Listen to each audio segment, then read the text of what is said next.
So because there isn't one test that can be done for chronic fatigue syndrome, it is a process of elimination. And most doctors, when you go in and you say, there's something wrong with me, I'm so tired, the first thing they think isn't chronic fatigue syndrome. It's, well, let's test you for lupus, or let's test you. I know I had to see a neurologist because they thought maybe I had MS. I had to do a sleep study because they thought, well, maybe you have sleep apnea and you're not sleeping at night.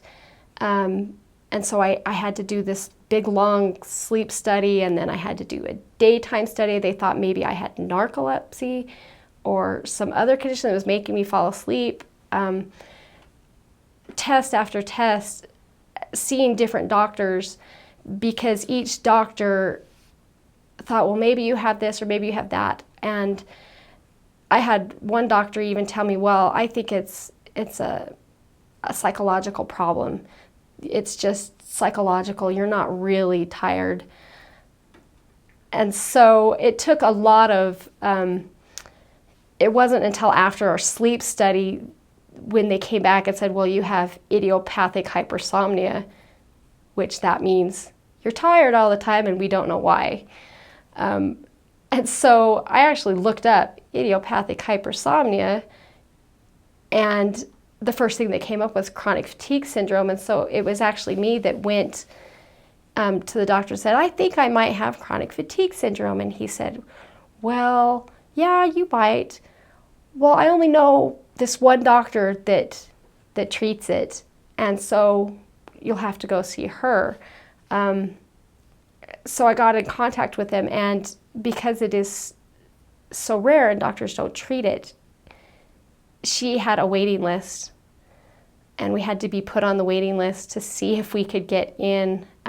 There were a couple other doctors that also treated this. I was able to get into one for a little while, but then because he didn't have a lot of patients that came, because most doctors say chronic fatigue syndrome it's not really a condition, you can't really treat it.